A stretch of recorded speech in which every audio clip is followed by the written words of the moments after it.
Hello Shravan గారు. Hello Nagaraj గారు. జీవితంలో ఒక మనిషి ఎదగాలి అనంటే బర్నింగ్ డిజైర్ కానివ్వండి, హానెస్టీతో కూడుకున్నటువంటి గ్రోత్ కానివ్వండి చూడాలి అనంటే ఒక మనిషిలో ఉండాల్సినటువంటి క్వాలిటీస్ ఏంటి అంటే తను ఒక శిల్పిలాగా మార్చుకొని సెల్ఫ్ మేడ్ మనిషిగా మారాలి అనంటే ఎటువంటి క్వాలిటీస్ని డెఫినెట్గా బిల్డ్ చేసుకోవాల్సినటువంటి అవసరం ఉంటుందంటారు? నాగరాజ్ గారు, లైఫ్లో మనం అనుకున్న లక్ష్యాలు సాధించాలంటే కృషి, పట్టుదల, మన మీద మనకి నమ్మకం చాలా అవసరం. అయితే లైఫ్లో ప్రశంసలు ఉంటాయి, విమర్శలు ఉంటాయి, అభిమానం ఉంటుంది, అవమానం ఉంటుంది. అయితే వీటన్నిటిని దాటుకుంటూ వెళ్ళి కొన్ని కోట్లాది మందికి ఆదర్శంగా నిలిచిన ఒక వ్యక్తి గురించి చెప్తా. ఎవరు సార్ అతను? 4 సినిమాలు హిట్ అవుతే నా అంతటి వాడు లేడు, నేనే నెంబర్ 1 అని వెర్రవిగే వాళ్ళకి తెలియకపోవచ్చు. ఆయన 40 సంవత్సరాలు నెంబర్ 1 అనే సింహాసనం మీద కూర్చున్నారు అని. ట్విట్టర్లో ఫ్యాన్ వార్స్ చేసుకునే వాళ్ళకి తెలియకపోవచ్చు, ఒకప్పుడు ఆయన ముఖ చిత్రంగా వచ్చే పత్రికల కోసం జరిగే వార్స్ గురించి. మా హీరో గొప్ప అని ప్రస్తుతం పోట్లాడుకునే వాళ్ళకి తెలియకపోవచ్చు, వాళ్ళ ఫేవరెట్ హీరో కూడా ఫేవరెట్ హీరో ఆయనే అని. మా హీరో రికార్డులు ఇవి అని డంకా బజాయించే వాళ్ళకి తెలియకపోవచ్చు, అసలు ఆ రికార్డులు నెలకొల్పిందే ఆయనని.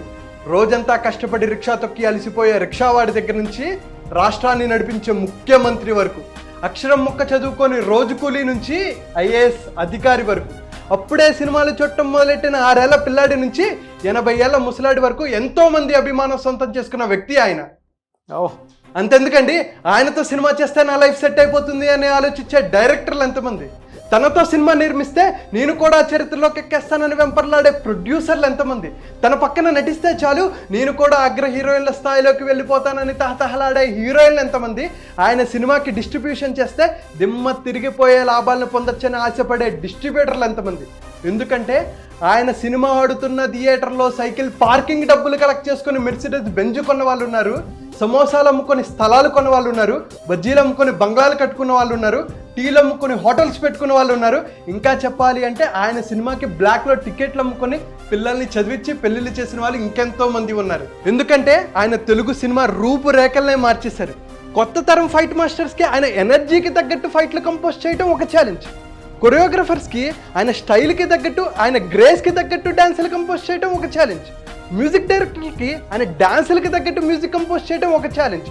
తనతో పాటు 24 క్రాఫ్ట్స్ని పరిగెత్తించేలా చేసిన సినీ యోధ కంప్యూటర్ గ్రాఫిక్స్లు, రోప్ వర్క్లు, మోకాలకి నీ క్యాప్లు లేనప్పుడే ప్రజలను ఉర్రూతలుగించి తెలుగు సిల్వర్ స్క్రీన్ దుమ్ము దులిపి రఫ్ఫాడించి బాక్సులు బద్దలు కొట్టిన వ్యక్తి, తనని తానే చెక్కుకున్న అద్భుత, అపూర్వ, అసామాన్య, అద్వితీయ శిల్పం. కష్టం వచ్చిందంటే చాలు ఒక అన్నగా బిడ్డగా ఆదుకునే ఆపద్బాంధవుడు. ఎన్నో కష్టాలు, కన్నీళ్లు, అవమానాలు, ఆటుపోట్లు, ఇబ్బందులను దాటుకుంటూ వెళ్ళి ఒక గాలివానగా వచ్చి తుఫానుగా మారి ఈరోజు ఇండస్ట్రీని శాసించే స్థాయికి వచ్చి కోట్లాది మంది తెలుగు వాళ్ళ గుండెల్లో శాశ్వతమైన ముద్ర వేసుకున్న పద్మ విభూషణుడు, జగదేక వీరుడు మన Konidela Sivashankar Varaprasad alias mega star Chiranjeevi గారి గురించి తెలుసుకుందాం.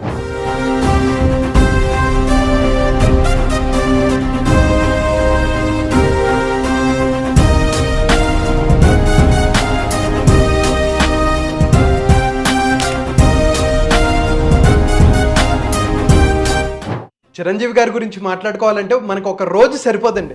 అయితే ఆయన లైఫ్లో నుంచి కొన్ని ముఖ్యమైన విషయాలు మనం తీసుకొని మన లైఫ్లో ఇంప్లిమెంట్ చేసుకొని మన రంగంలో మనం ఎలా మెగాస్టార్గా ఎదగాలి అనే దాని గురించి మాట్లాడుకుందాం. ఓకే. 1955 ఆగస్టు 22న 10 గంటల 5 నిమిషాలకి వెంకట్రావు, అంజనాదేవి గారి దంపతులకి మొగల్తూరులో జన్మించారు.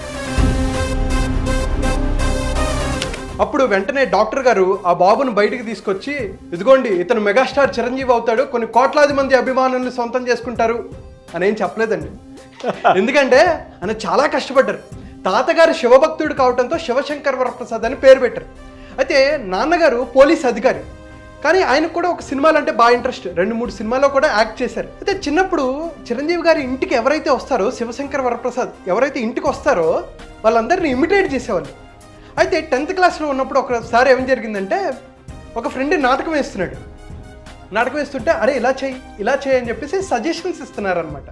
ఇస్తుంటే అంటారు కదా, నువ్వు వచ్చి చేయరా అంటారు కదా, ఆ వ్యక్తి కూడా నువ్వు వచ్చి చేయి నీకు తెలుస్తుంది అంటే, అప్పుడు చిరంజీవి గారు స్టేజ్ మీదకి వెళ్ళి అద్భుతంగా పర్ఫామ్ చేసి ఫస్ట్ ప్రైజ్ సాధించారు. అయితే దాని తర్వాత ఆయన ఎక్కడికి వెళ్ళినా సరే అందరూ ఆయన్ని ఐడెంటిఫై చేయడం మొదలుపెట్టారు. అరే ఈ అబ్బాయి చాలా బాగా యాక్ట్ చేస్తాడరా, బాగా నటిస్తాడు, మొన్నటిసారి ఫస్ట్ ప్రైజ్ వచ్చింది అని చెప్పి అందరూ ఐడెంటిఫై చేయడం మొదలుపెట్టారు. ఇంకా అప్పటి నుంచి ఆయనకు పట్టుకుంది, నేను ఎలాగైనా సరే యాక్టర్ అవ్వాలని. అయితే తండ్రికేమో ఈయన్ని ఎస్ఐ చేయాలని, తల్లికేమో ఈయన్ని డాక్టర్ చేయాలని, ఈయనకి మాత్రం యాక్టర్ అవ్వాలని ఉండేది. ఏం చేసేవాళ్ళు, బీకామ్లో ఉన్నప్పుడు నాన్నగారికి తెలియకుండా పూణే ఫిల్మ్ ఇన్స్టిట్యూట్కి అప్లై చేస్తారనమాట. అయితే వాళ్ళు కూడా మీరు ఇంటర్వ్యూకి రండి అని చెప్పేసి లెటర్ పంపిస్తారు. ఆ లెటర్ నాన్నగారు చూస్తారు, వెంకటరావు గారు చూస్తారు. చూసి అరే నువ్వేనా మంచిగా చదువుకొని మంచి ఉద్యోగం చేస్తావు అనుకుంటే నువ్వేంట్రా ఈ యాక్టింగ్లు పట్టుకున్నావు అని చెప్పి మందలిస్తారు. అయినా సరే కొంచెం ఉంటుంది కదండి, ఆయనకి గట్టిగా పట్టుకుంది. అయితే తర్వాత ఉన్నత చదువులకని మద్రాసు వెళ్తారంటారు. సో 1977లో ఫస్ట్ టైం ఆయన మద్రాసు వెళ్తారు. 25 రూపాయలు రూమ్ రెంట్లో ఉండేవాళ్ళు. 12.5 రూపాయలు చిరంజీవి గారు, ఇంకొక 12.5 రూపాయలు వేరే వ్యక్తి వెంకటరావు గారు 100 రూపాయలు పంపించేవాళ్ళు. 100 రూపాయలతో పొద్దున పూట కాలేజ్కి వెళ్ళేవాళ్ళు, సాయంత్రం పూట యాక్టింగ్, డ్యాన్స్, డైలాగ్ డెలివరీ ఎలా చేయాలని చెప్పి దాని మీద స్పెండ్ చేసేవాళ్ళు. అంతా అయిపోతుంది. అదే సమయంలో దక్షిణ భారత సినిమా మండలి వాళ్ళు ఎవరికైతే యాక్టింగ్ మీద ఇంట్రెస్ట్ ఉందో మాకు అప్లై చేయండి అని చెప్పి అడ్వర్టైజ్ చేస్తారు. దాంట్లో డైలాగ్స్ కూడా పంపిస్తారు. అయితే డైలాగ్స్ అంతా బాగా ప్రిపేర్ అవుతారు, వెళ్తారు. ఆ ప్యానల్ ఎవరంటే దిగ్గజాలు, అంటే విశ్వనాథ్ గారు, దాసరి నారాయణరావు గారు, అటువంటి దిగ్గజాలు అనమాట. అయితే పొద్దున్న నుంచి ఆడిషన్స్ జరుగుతుంటాయి, అందరూ అవే డైలాగులు చెప్తున్నారు. వీళ్ళందరికీ విసుగొచ్చేసింది. లాస్ట్లో చిరంజీవి గారు వచ్చారు. వచ్చి బాబు నువ్వేమైనా కొత్తగా చేసి పెడతావా అంటే, సార్ నాకు డ్యాన్స్ వచ్చి సార్ అంటే వెంటనే అక్కడ టేప్ రికార్డర్ ఆన్ చేసి అద్భుతంగా డ్యాన్స్ చేసి అందరినీ మెస్పరైజ్ చేస్తారు. అప్పుడు ఆయనకి ఫిల్మ్ ఇన్స్టిట్యూట్లో సీట్ వస్తుంది. రజనీకాంత్ గారు ఫస్ట్ బ్యాచ్, చిరంజీవి గారు 5th బ్యాచ్. అయితే ఈ విషయం మళ్ళీ వెంకటరావు గారికి తెలిసిపోతుంది. వీడు యాక్టింగ్ చేస్తున్నాడు రా ఏంట్రా అని చెప్పి నేను చెప్తే వినరని చెప్పి ఏకాంబరేశ్వర్ గారు అని ఉంటారు, ఆయనకి చెప్తారు. ఏమంటే మీరైనా చెప్పండి మా వాడికి ఏమైనా ఎక్కుతుందేమోనని అంటే, అప్పుడు ఆయన పిలిచి బాబు నీకేం బ్యాక్గ్రౌండ్ లేదు, నువ్వెందుకు ఇంత కష్టపడుతున్నావు, మంచిగా జాబ్ చేసుకోవచ్చు కదా అని చెప్తారు. అయినా సరే చిరంజీవి గారు ఒక మాట చెప్తారండి, నాన్నగారు నాకు 1 సంవత్సరం టైం ఇవ్వండి, ఒకవేళ ఈ 1 సంవత్సరంలో కనుక నేను సక్సెస్ అవ్వలేకపోతే నేను జాబ్ చేసుకుంటా అంటారు. ఇది చాలా పవర్ఫుల్ స్టేట్మెంట్ అండి. ఎందుకంటే లైఫ్లో క్లారిటీ అనేది చాలా ఇంపార్టెంట్. మనందరికీ నన్ను అది చేయాలి, నాకు ఈ చదువులు ఇష్టం లేదు, నాకు ఈ జాబ్ ఇష్టం లేదు అని చెప్తూ ఉంటారు. కానీ నాకు ఏది ఇష్టం, దానికోసం ఎంత కష్టపడాలి, అది ఎంత కష్టం అని చెప్పి ఎంతమంది ఆలోచిస్తున్నారు. అందుకనే ఎప్పుడైతే క్లారిటీ ఉంటుందో కాన్ఫిడెన్స్ ఉంటుంది. ఎవరు నమ్మినా నమ్మకపోయినా మన మీద మనకి నమ్మకం చాలా ఇంపార్టెంట్. అందుకనే శివశంకర్ వరప్రసాద్కి ఆయన్ని నమ్మినా నమ్మకపోయినా ఆయన మీద ఆయన నమ్మకం పెట్టుకున్నారు కాబట్టి ఈరోజు సక్సెస్ అయ్యారు.